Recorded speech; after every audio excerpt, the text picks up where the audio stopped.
Cabinet Minister accused of rape to speak tomorrow after police closed the case due to insufficient admissible evidence.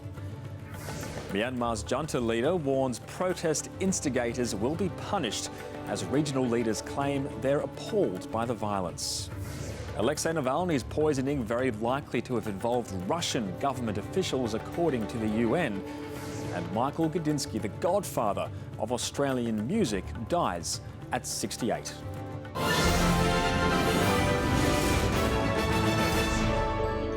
This is SBS World News with Darren Mara.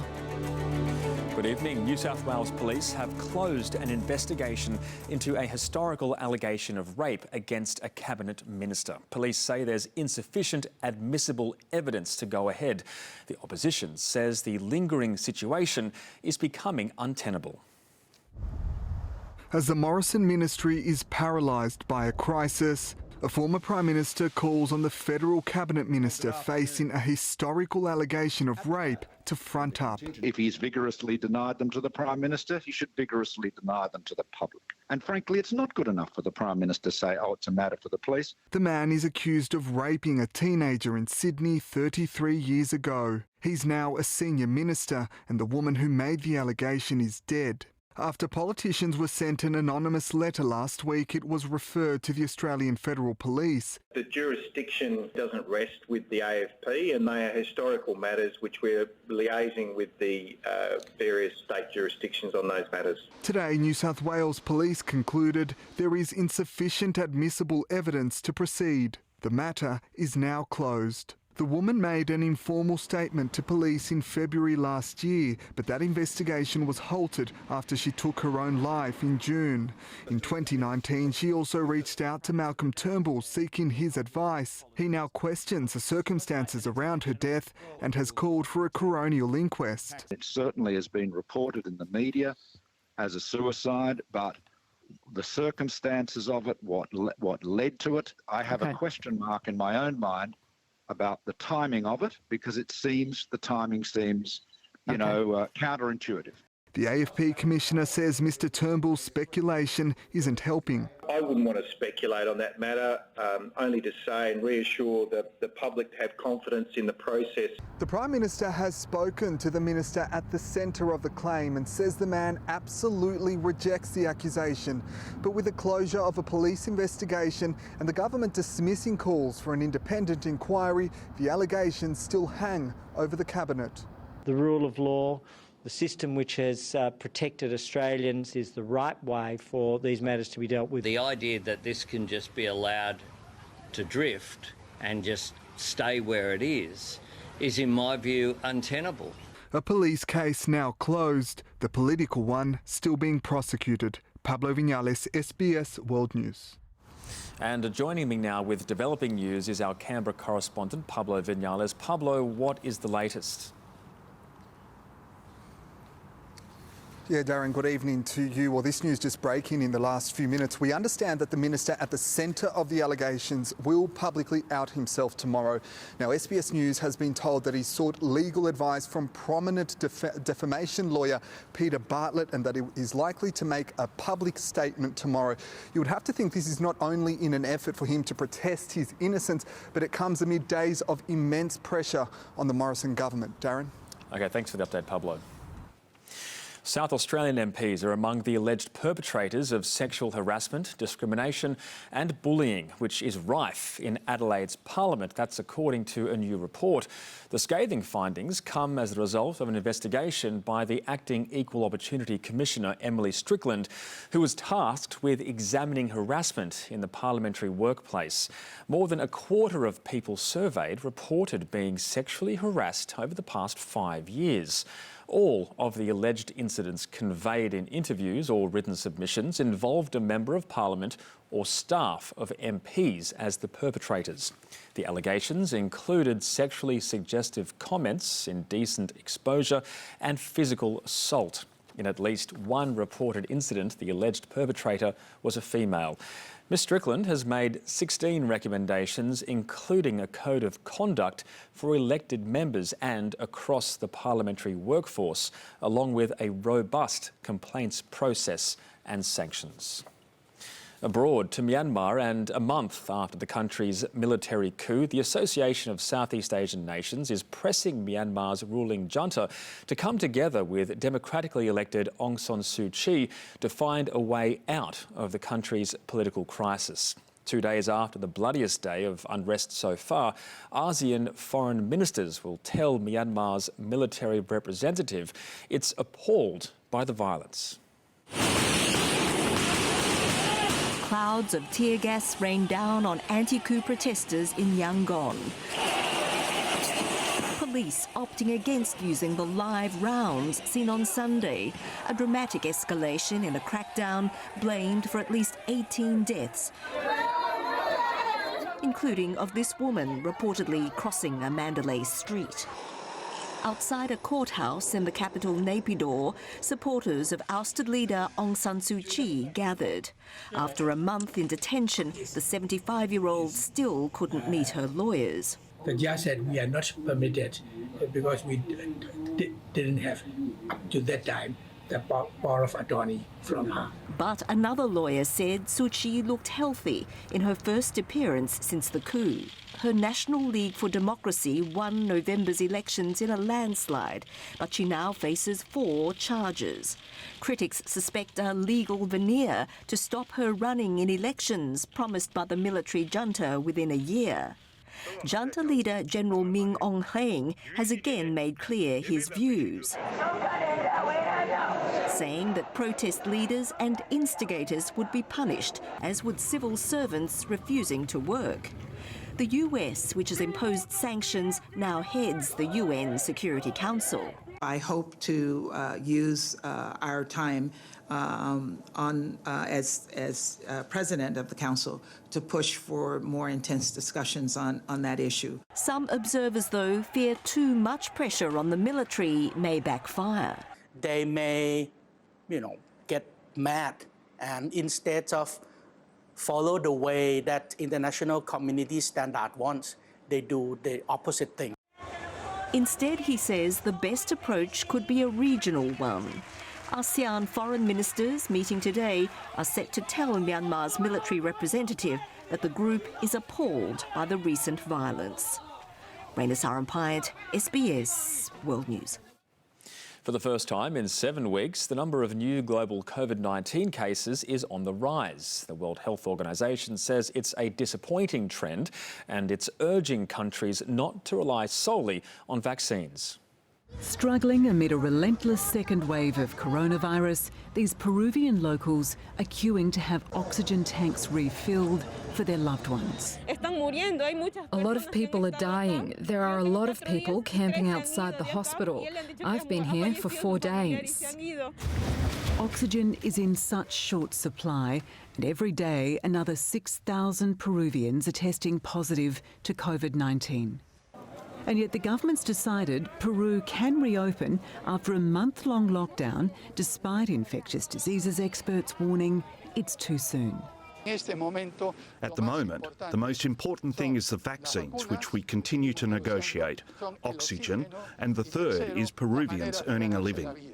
With data showing the number of new daily global cases again on the rise, the World Health Organization says the pandemic is unlikely to end this year, and countries can't abandon basic public health measures.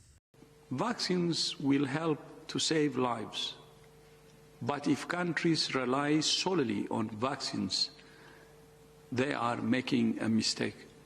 In a policy reversal aimed at getting more people some form of protection, France has now given approval for the AstraZeneca vaccine to be given to older people with pre-existing health conditions. It comes as studies out of England show the Pfizer and AstraZeneca vaccines are more than 80% effective at preventing hospitalisations in those over 80 after just 1 dose of either shot.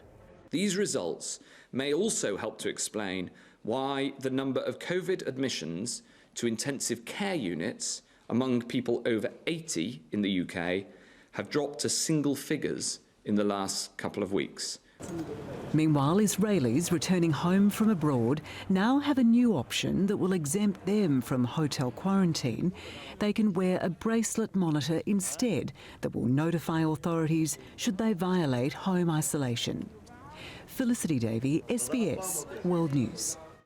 Back home, and Western Australia's border restrictions could be extended beyond the pandemic to slow drug imports into the state. The potential strategy was flagged by Premier Mark McGowan, who today cast his vote early for the state's election. He says methamphetamine usage has dropped significantly in recent months, which could be due to ongoing border controls. Those sorts of things have worked. I mean, we're on the border, we have staff who check for bananas and avocados. Surely we can have people there checking for meth as well.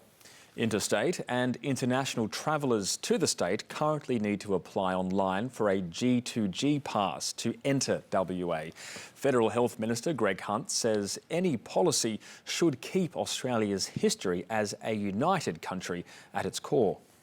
Families cross borders, that people visit each other, that people are part of a single unified country. So that's the principle I'd apply. Greg Hunt today also confirmed the Defence Force will be called in to assist in the aged care COVID-19 vaccine rollout. Army doctors and nurses are being trained this week before immunising residents in regional and remote areas. The federal government says it's open to taxing Australians to help fund improvements in the aged care sector after a Royal Commission report called for a complete overhaul of the system. Scott Morrison has already committed more than $400 million to immediately address gaps in the sector, but Labor says more money will be needed and has questioned where it'll come from. Pages and pages of sobering reading, recommendations from the Royal Commission made after hearing horrific stories of abuse and neglect of our elderly. We have a broken aged care system. It's telling us that far too many times, too many older Australians are being let down by that system. The Commissioners making 148 recommendations, the findings welcomed by aged care providers. The starting point was to have an aged care system that focuses firstly and foremostly on the needs of the individual, because the focus has been for successive governments has been on the needs of the budget. That level of funding now firmly in focus. Billions of dollars will need to be found and taxpayers could be slugged, including Leanne McMahon, who says she's already paying dearly for her father in aged care. My immediate thought was, how much am I already paying? The Royal Commissioners divided in their approach, but proposing a levy, either in the form of an income tax rise or an increase to Medicare. The division between the two commissioners creates doubt and uncertainty. I think it gives Scott Morrison and the government far greater latitude in picking and choosing what they want. The government is pouring $452 million into immediate improvements in the sector, but says it's open to the tax and will have more to say in May. We'll consider that and we'll respond as part of the overall budget. We've already said that we'd accept the Royal Commission's request for a response to Parliament by the end of May. What we need to do is to make sure that it is properly funded. We will await whether the government makes that proposition or other propositions in the budget. While the Royal Commission's recommendations covered extensive ground, the peak body representing migrant communities says it's disappointed there wasn't more for culturally and linguistically diverse Australians. We're obviously interested in the broader recommendations of the Commission, but what we're really interested in is how we can weave in a called perspective. Making sure no one is overlooked. Shubha Krishnan, SBS World News. Coming up next, a former French president sentenced to a jail term for corruption. Prince Philip transferred to a top London heart hospital to undergo tests. And a group of teenagers takes on the federal government over a coal mine expansion.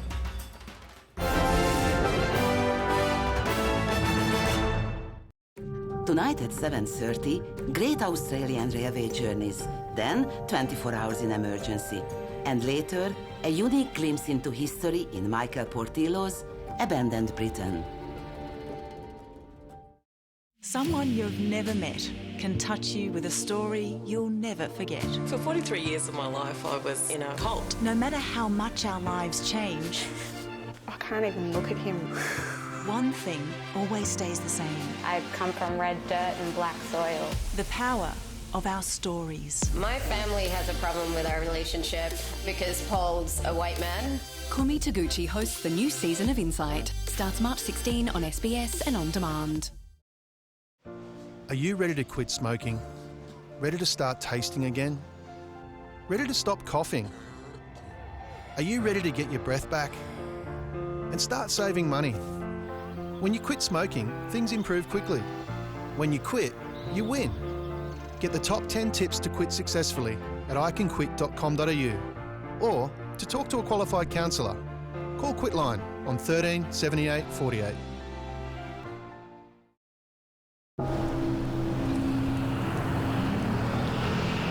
Look, there's a Davies new jet Gladiator. What's he doing out here? Told me it comes with roadside assist, full price servicing and a 5-year warranty. Oh, talk about peace of mind. Oh, look, the roof comes off. I'm in. Namaste. Yes! Let's hear it again for Usha for remembering to take her vitamins. And Lauren and Pete for getting rid of the kids' head lice. And finally, for helping with her husband's snoring, Fiona.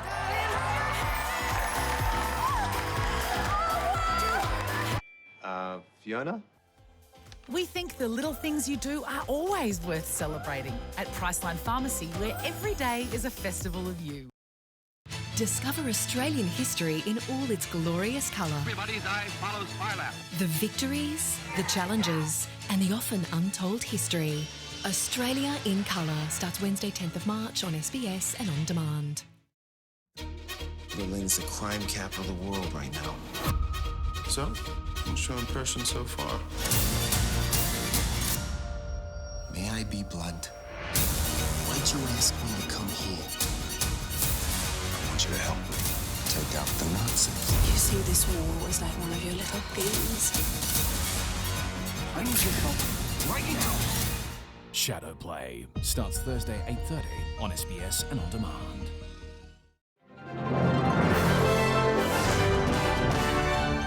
Armenian Prime Minister Nikol Pashinyan has held out the possibility of early elections in a bid to end a deepening political crisis. Mr. Pashinyan has been under pressure to resign after last year's disastrous war with Azerbaijan over the territory of Nagorno-Karabakh. His comments came as his supporters and those of the opposition held rival rallies in the capital, Yerevan. Tension boils over in Yerevan. In an echo of the storming of the US capital, opposition supporters break into a government building in the heart of the city. They say it proved the strength of the opposition, but they soon left without any violence. The most important thing today is to be moderate. That's why we don't make political statements. We don't want to add fuel to the fire.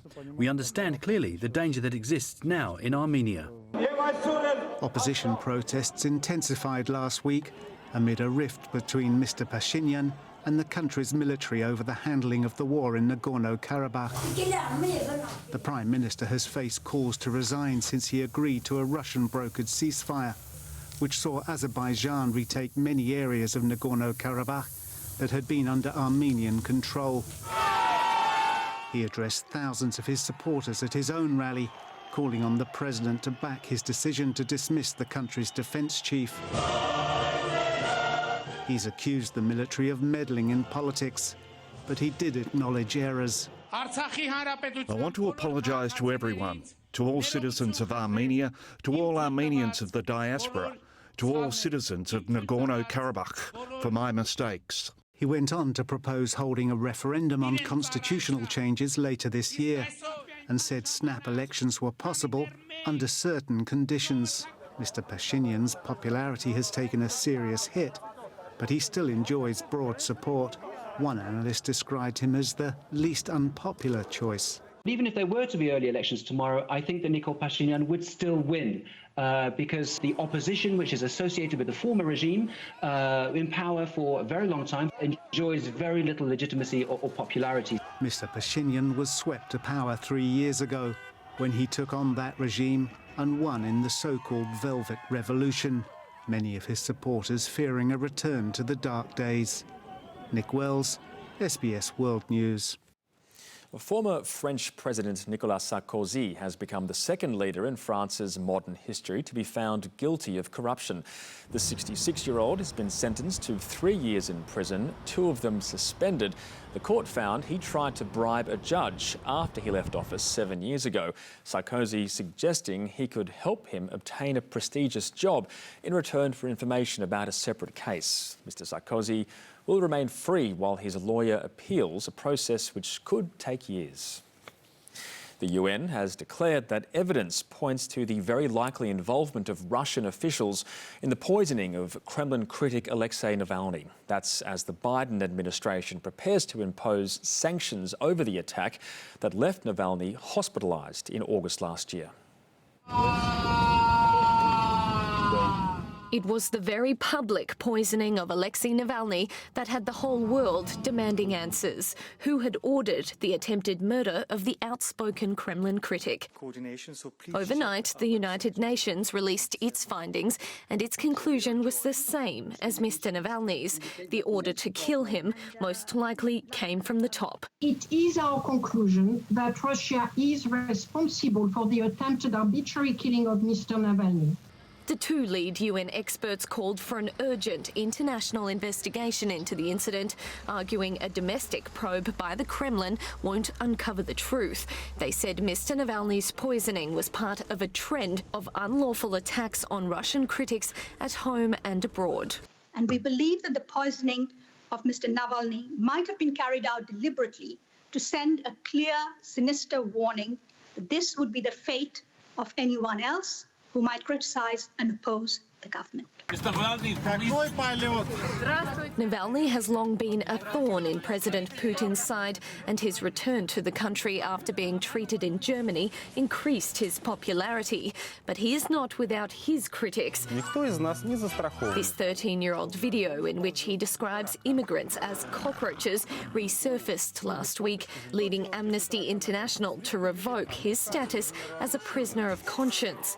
But now the organisation is investigating whether it unknowingly became the target of a Russian government smear campaign. I wouldn't go so far as to say that Amnesty has done this on purpose. I think they've made a basic mistake in what they've been trying to do. But the political effect of it is that it reinforces the message coming from the Kremlin. Amnesty is still calling for Mr. Navalny's release. The 44-year-old was moved to this penal colony outside the capital yesterday, a facility known for its brutal punishment methods. Mr. Navalny is serving a 2.5-year sentence for breaching his bail conditions by travelling to Germany for what was life-saving treatment to reverse the effects of the poisoning.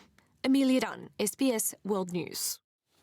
Cambodia's exiled opposition figure Sam Rainsy has been sentenced to 25 years in jail in absentia. The conviction relates to an alleged plot to overthrow the country's Hun Sen government in 2019, according to a court official.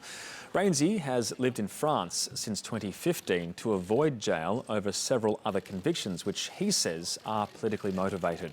A spokesperson for the Phnom Penh Municipal Court says Rainsy was convicted for an attempted attack in Cambodia in 2019. In a statement on Twitter, Rainsy said the conviction was born out of weakness and fear. To the UK now, and the Duke of Edinburgh, Prince Philip, has been transferred from one London hospital to another for tests related to a pre-existing heart condition. He's already spent 2 weeks under medical observation as doctors treated the 99-year-old for an infection. A fortnight after the Duke of Edinburgh walked into King Edward VII Hospital, a sudden flurry of activity. Is it him? Police holding umbrellas to shield the Prince as he was taken into a waiting ambulance. It was initially thought he might be heading home to Windsor Castle. But it was soon evident that was not the case. His destination, St Bartholomew's Hospital, a 20-minute drive across London. Buckingham Palace confirming that doctors will continue to treat him for an infection, as well as undertake testing and observation for a pre-existing heart condition. In 2011, the Duke experienced severe chest pains while celebrating Christmas at the Sandringham estate. It was a blocked coronary and he was airlifted to hospital to have a stent fitted. It's not known if he's suffered any cardiovascular issues since, but St Bartholomew's is the premier facility for such problems. It's the largest specialist centre for this type of condition in the UK and one of the largest in Europe. And so you can see all of the subspecialists, whether it's a problem with the heart rhythm, a problem with the blood supply to the heart or the heart muscle, all under one roof and delivering care at the same time. For now, the royal households are carrying on as normal, albeit with pandemic-limited duties. The palace releasing this video chat between the Queen and South Australia's Premier and Governor recorded late last month. They were unveiling a new statue of the monarch in the grounds of Adelaide's Government House. Yes, I would think possibly it might be quite alarming to just suddenly see it out of the window. The hope is that she and her husband of 73 years will soon be reunited. God, let's hope he gets to his birthday. Bless his heart. Yeah. Get a telegram, don't we? Yeah, I did get a telegram from the wife, yeah. At 99, any hospital stay is a concern. One this long at two different facilities is especially worrying. And joining me now from London is our chief international correspondent, Ben Lewis. And Ben, is there any update on Prince Philip? Yeah, Darren, good evening. No word from the palace this morning, although it is still quite early here. Yesterday, they told us that the Duke of Edinburgh remains comfortable and is responding to treatment, but they also said that he would not be leaving hospital until the end of the week at the earliest. This is now by far the Duke's longest stay in hospital throughout his life. We only know of him having had one visitor during this time. That was Prince Charles more than a week ago. Darren, we are told by the palace that it is highly unlikely that the Queen will visit the Duke, even depending on his condition because of the coronavirus situation here. OK, thanks for the update, Ben. That's our chief international correspondent, Ben Lewis in London. Well, a group of teenagers and an 86-year-old nun have launched a class action in the federal court today in an attempt to stop the expansion of the Vickery coal mine in northwest New South Wales. The 5-day trial will argue the federal Environment Minister has a duty of care to future generations to prevent the potential impacts the coal mine expansion will have on climate change. Don't dig it! Leave it in the ground, it's time to get with it! Outside the federal court in Melbourne, 16-year-old Anjali Sharma launches a David versus Goliath class action against the federal Environment Minister. I've taken it to social media and I've taken it to the streets and I've protested and I've yelled, and now I'm taking it to the courtroom. A bid to prevent the expansion of New South Wales Vickery coal mine on the basis the Environment Minister has a common law duty of care to protect young people against the future harms of climate change. It's a unique action in Australia. There's never been a case like it. What it does is it says that the law must develop in order to protect younger people, to protect vulnerable people from these impacts. The proposed extension would increase the mine's production by about 25%. The claimant's estimating that will result in 370 additional tonnes of carbon emissions over 25 years. So we have to live with the decisions that people, in an office in Canberra right now are making. Lead barrister Noel Hutley today telling the court that there is a real likelihood the minister will, unless restrained, approve the extension project that they argue will contribute to the aggregation of carbon dioxide that will take global warming beyond 2 degrees, an event that will end with a real possibility of catastrophic harms. Our planet is hurting. We need to take action. The case is being brought forward by 8 young people across 4 states with the goal of not just stopping the Vickery coal mine extension, but setting a legal precedent to challenge the federal government on climate change. It will have, if we are successful, significant impacts for other fossil fuel projects in Australia. A spokesperson for Environment Minister Susan Lee told SBS she would not comment on a matter before the courts. The trial is scheduled for final arguments on Friday. Abby Dinham, SBS World News. Since being brought to Australia under the government's Medivac bill, dozens of refugees have been granted bridging visas. But there are concerns for many who remain in hotel detention and are not receiving adequate medical care. The supporting chance to release 15 refugees detained in Darwin, recognised for one family. Iranian Reza Gul Mohammadian and his family's ticket to freedom granted this morning for a bridging visa for 6 months. And finally we are free.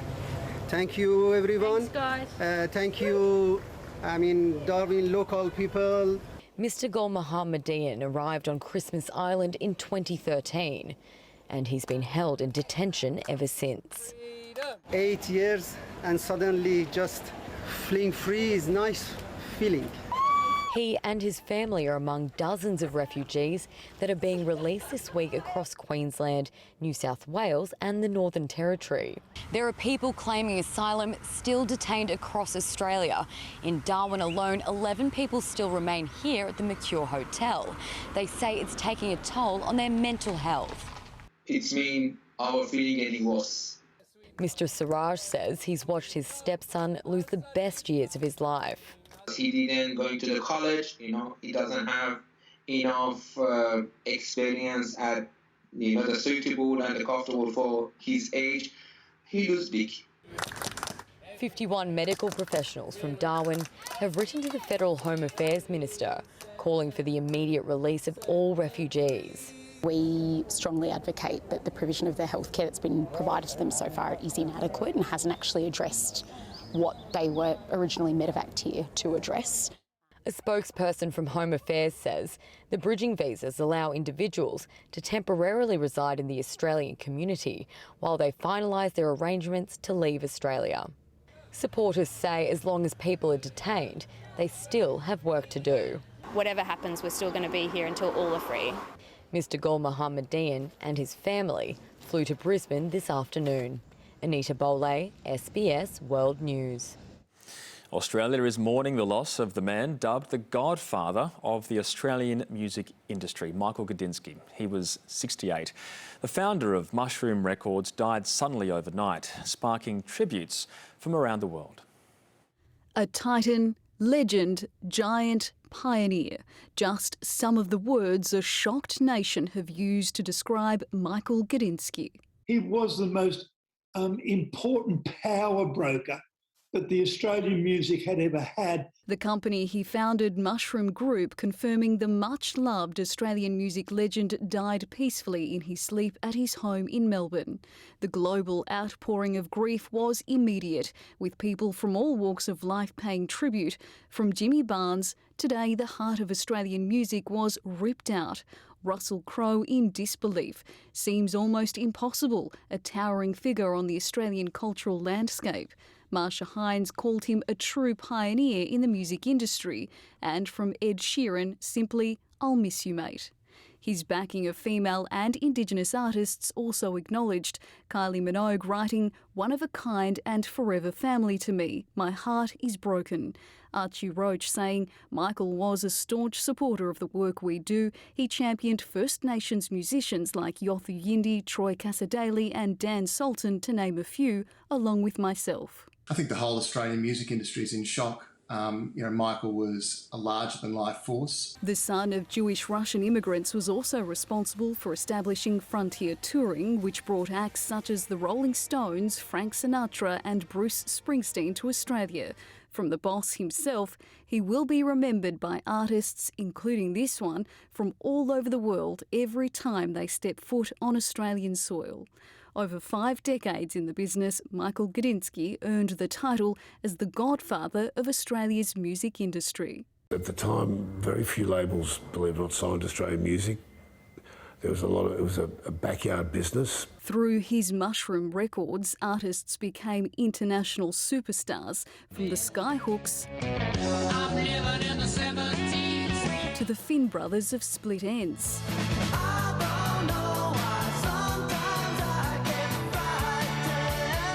But it was Kylie Minogue which gave Mushroom the top-selling Aussie single of the decade. And to the very end, he was working to keep musicians in work amid the pandemic. It's not just about #1 records, it's about artists. And artists have been busting to work. A state funeral is expected to be held for the man who provided a nation with its own soundtrack. Catalina Flores, SBS World News. A damning royal commission has called for the mental health system to be rebuilt from the ground up after exposing catastrophic service failures. The Victorian Premier has vowed to implement all of the inquiry's recommendations to create a care and treatment template for the rest of the country. Handed down at a special sitting of the Victorian Parliament in Melbourne's Royal Exhibition Building, the state's Mental Health Royal Commission heard harrowing accounts of a broken system. I felt abandoned and alone when I desperately needed support. There was no help available for me. A testimony all too common among the inquiry's more than 3,000 pages, exposing chronic deficiencies in treatment and care. Cracks that emerge when people are told they're too sick, or alternatively, not sick enough. When they're told there's a waiting list, or more commonly, no waiting list exists at all. The Royal Commission calls for the replacement of the state's Mental Health Act by the middle of next year, as well as the setting up of 60 new adult services, 2,000 intensive treatment and support homes with 500 units designated for the young. It also recommends the creation of a new role, a Chief Officer for Mental Health. The report finds the system of care for the mentally ill is over-reliant on medication, and among its 65 recommendations, it also calls for the phasing out of seclusion and restraint treatment. We also talked to those who both had to administer it and those who were the recipients of it, and the harrowing impact that it had on their well-being. We believe that there's got to be a better alternative. The recommendations are going to offer consumers massive change. Police also welcoming a call for paramedics to handle 000 mental health emergencies. Having clinicians as first responders goes some way to recognising that those people actually need health care, not police care. But a proposal for a special levy to fund a system overhaul has sparked a political row. It's fundamentally wrong to say that mental health should be treated differently from health, should be treated differently from state schools or police. It's a core business of government. The Premier says he's committed to setting a new standard for mental health treatment in the country. And it won't be quick, and it certainly won't be easy. And it won't be cheap. Until then, he says, we are all paying the hefty price of failure. Gareth Boreham, SBS World News. Police have confirmed that human remains found at Mollymook Beach in New South Wales last week do not belong to accused fraudster Melissa Caddick. Authorities have also ruled out a 39-year-old man missing from the Batemans Bay area since the end of January. Preliminary tests have indicated the remains are human and belong to a man. Further testing will now be carried out and compared to the missing persons database. A protest march is set to go ahead to mark this weekend's gay and lesbian Mardi Gras in defiance of New South Wales police opposition. Around 900 people have so far RSVP'd to the Pride in Protest March, which is due to take place on Saturday afternoon. There's currently a 500-person limit on political gatherings, and the official Mardi Gras parade has been moved to Sydney Cricket Ground due to COVID-19. In 1978, one of the catch cries of the protests was "Stop police attacks on gays, women and blacks." Today, we also recognise that it's not just our community that is under attack, but it is also all minority communities that are under attack by this system. A spokesperson for the protest said the march down Oxford Street to Hyde Park will go ahead, even if New South Wales Police blocks the event in court. Well, the Reserve Bank has once again indicated official interest rates will not rise until at least 2024. SBS finance editor Ricardo Gonçalves joins me now with more. Ricardo, that's despite signs of a growing economy, including the housing market. Darren, the Reserve Bank says Australia's economic recovery is well underway and has been stronger than was earlier expected, but kept the official cash rate at a record low of 0.1%. That is some way off the 17.5% of the 1990s. It's also open to buying more government bonds than initially planned to help keep fixed term mortgages low. That's despite the recent recovery in the housing market. I think the RBA is generally going to think that the rise in house prices and the pickup in that area is actually a positive at the moment. It's a sign that there's a return to confidence in the economy. It's also a sign that monetary policy is working.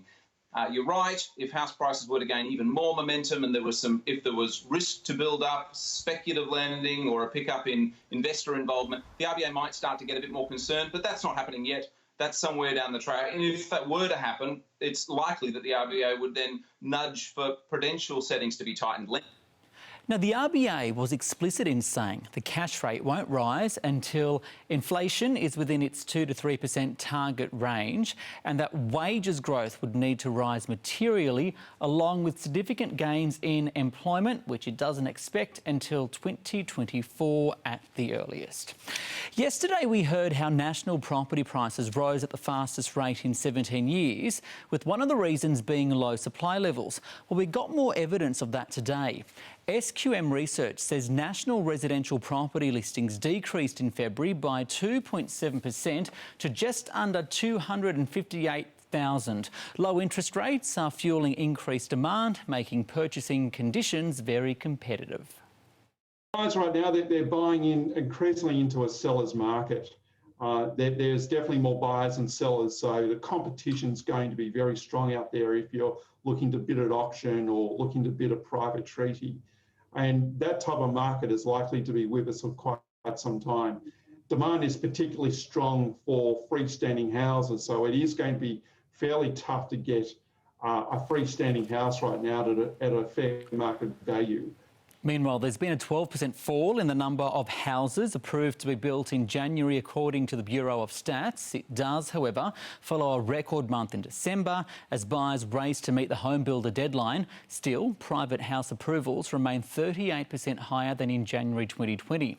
Australia's superannuation pool grew in 2020 as financial markets recovered in the second half of the year.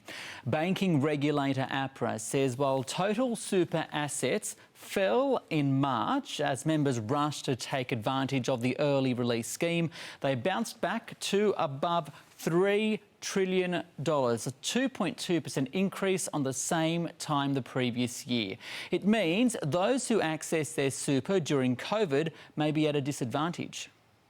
Not only does it make retirement worse for those people who still have to find the money to put it back in, they also miss the opportunity for that money to compound at really, really high rates. The market fell about 40% into March after the February, of course, falls in COVID.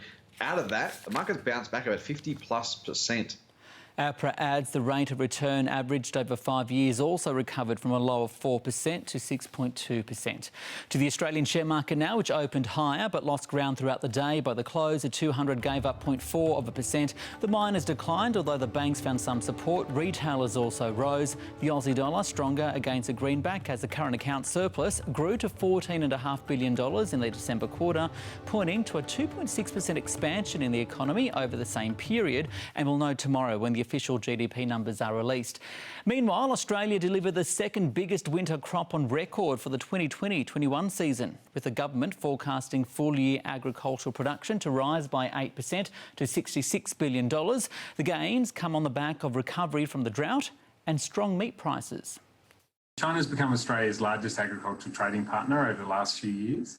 The tariffs that have been announced and the special safeguard duties on wine will definitely impact trade. Our barley trade's already started to find other markets. That's really come at a cost in terms of a lower price. And so we still expect our producers to be able to trade those in international markets, but the returns that we've got out of China are unlikely to be as strong as we've seen in the past for the overall package of Australian agricultural exports. Prices are forecast to fall for most commodities, apart from natural fibres, over the next 12 months. And the Queen using Zoom for the first time to call Australia shows just how commonplace the technology has become during the pandemic. And the company behind it is raking it in. Its US share price, Zoom, has surged more than 500% since the beginning of 2020. And overnight, Zoom Video Communications posted a near $660 million full-year profit, up more than 5,000%. Its Australian head told me the nation's rural and regional divide makes the use of video conferencing technology unique around the region. to be educated and to get the best healthcare. Those are the types of areas that we're looking in Australia to continue to develop. An increase in demand for its services has seen the company lift its own local workforce from 60 to 100. Just remember to turn off those cat filters if you're using any sort of video conferencing during professional times, Darren. No doubt, Ricardo. Thanks very much, mate. Coming up next, the struggle for top-level female footballers to balance work and play in Australia. And the photo that's shocked the horse racing industry and threatened to unseat one of the UK's top trainers.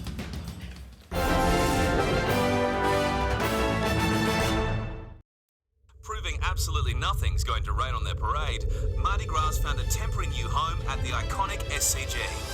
This year, we're rising to new heights and new grounds. Live and fabulous with your hosts, Narelda Jacobs, Joel Creasy, Zoe Coombsma, and Courtney Act. Mardi Gras, live Saturday on SBS On Demand, or tune in for the full parade at 7:30 on SBS. He's coming here like a wrecking ball. As good as it gets. Oh, unbelievable. The Hawks versus the Perth Wildcats, Sunday at 4:30 on SBS Viceland and On Demand. We should start planning for Ollie's future in case something happened to one of us. You're right. So I think it's time we get life insurance. I've heard great things about real insurance. Then let's give them a call. Real life insurance is simple protection for your family's financial future from a company you can trust. We just ask a few simple underwriting questions over the phone, so there's no medical or paperwork required to apply. Call 139 239 or search Real Life Insurance. Easy on yourself. There are many reasons we get dehydrated, summer heat and outdoor activities. And now there are many flavours to rehydrate you in Hydrolite Effervescent Multi-Pack from Chemist Warehouse. Each pack has 3 great tasting flavours, lemon lime, orange and apple blackcurrant. Pop 2 tablets in 200ml of water and sip slowly and frequently to rehydrate faster than water alone. Australia's #1 oral rehydration solution, Hydrolite Effervescent Multi-Pack is available at Chemist Warehouse for just $19.99. Live, look, feel well at Chemist Warehouse. Always make a good impression. Connecting Bluetooth. Or just be yourself. Change the rules. The Toyota CHR. Oh, what a feeling. Toyota.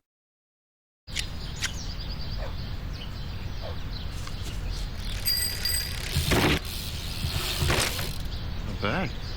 Newcastle Permanent's home loan interest rate that starts with a 1. That's not bad either. Do you think people coming out of prison deserve a second chance? SBS are looking for people in New South Wales who can offer a spare bedroom to someone in need as part of a new documentary series. To find out more, go to sbs.com.au/casting. This Mardi Gras, come together with NITV. People are just realising gender is much more fluid. Experience the highs and lows. I am what I am, and nobody's going to take that away from me. To celebrate our LGBTQI+ communities. Look at all the talent in this room, all deadly black sisters. I think we should get the show started, don't you? Celebrating Mardi Gras, all this week on NITV and On Demand.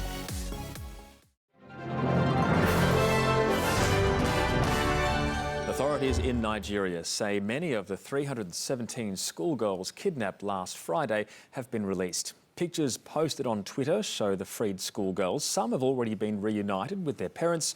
The girls were abducted by gunmen from this state-run boarding school in Janjebe in the country's northwest.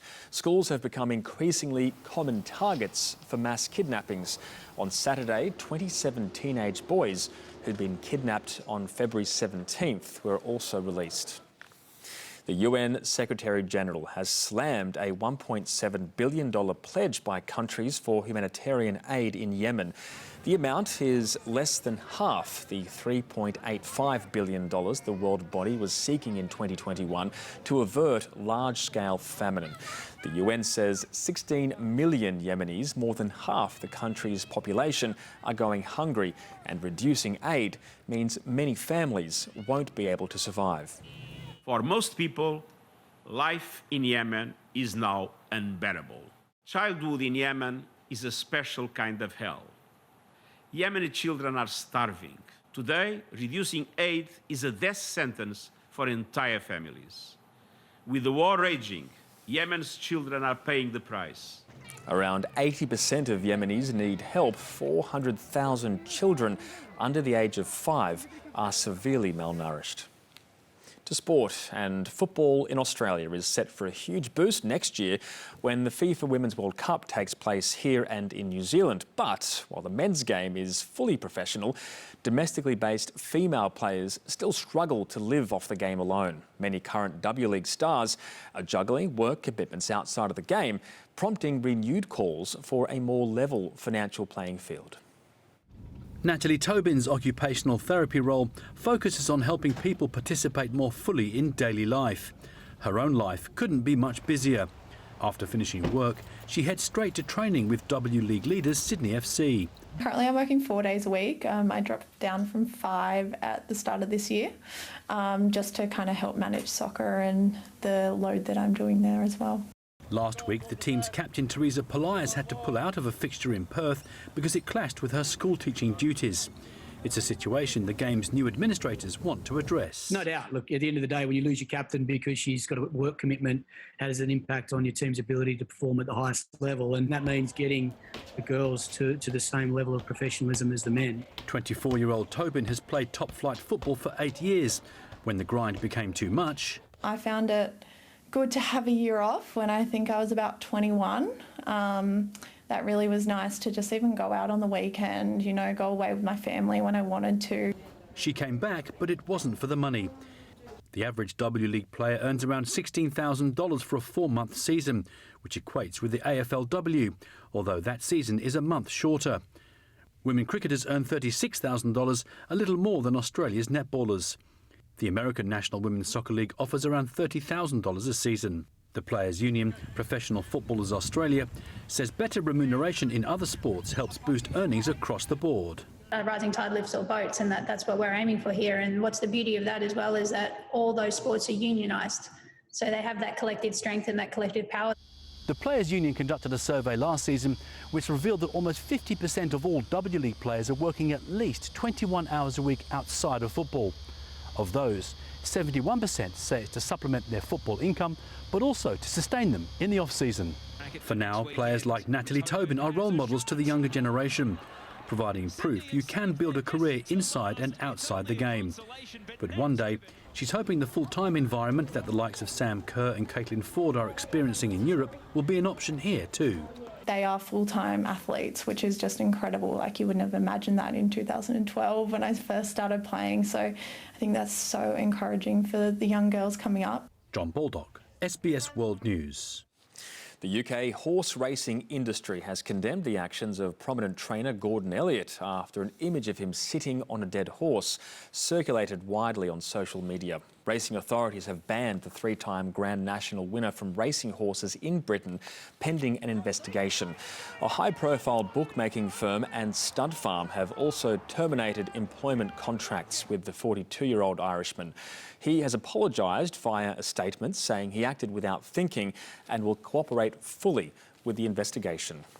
And newly crowned Australian Open champion Novak Djokovic has equalled Roger Federer's all-time record for most weeks as the world's #1 player. Djokovic is guaranteed to surpass the Swiss maestro's run of 310 weeks next Monday, when the world rankings are next released. While Federer is set to slip further behind his Serbian rival after withdrawing from the season-opening Miami Open later this month. He hasn't played professionally in almost 14 months. Coming up next, the weather, and a new study reveals the Earth's largest living lizard, the Komodo dragon, once called Australia home.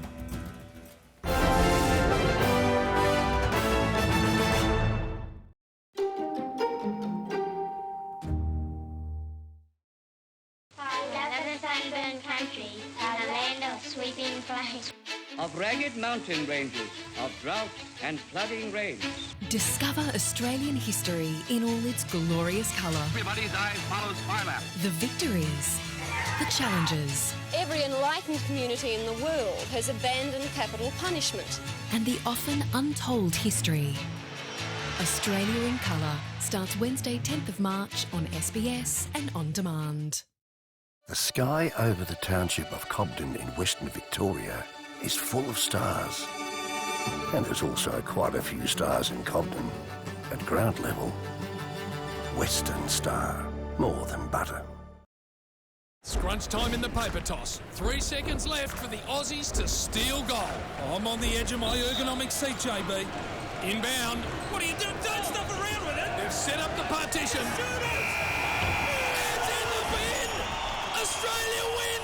Stop that, Sippers! You can forget overtime. The Broomers have beaten the Ream team. Somebody call HR. This party's gonna go off. Another make it look easy moment from Sportsbet. With Host Plus, low admin fees and strong long-term returns mean more super for you. So whatever plans you had, your future's still waiting for you. Host Plus, we go with you.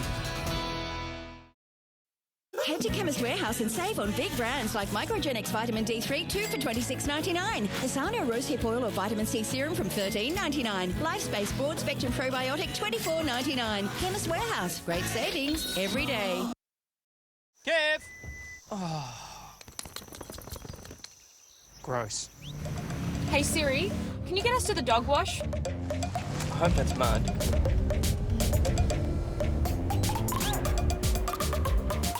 Come on. Good boy. Why are you so clean? Yeah, they're running a 2-for-1. At the dog grooming place? Yep. The all-new Yaris Cross. Small now has it all. Oh, what a feeling. Toyota. New tortilla pockets are ready for takeoff. And we are gone! Launching to mess-free Mexican with new tortilla pockets from Old El Paso.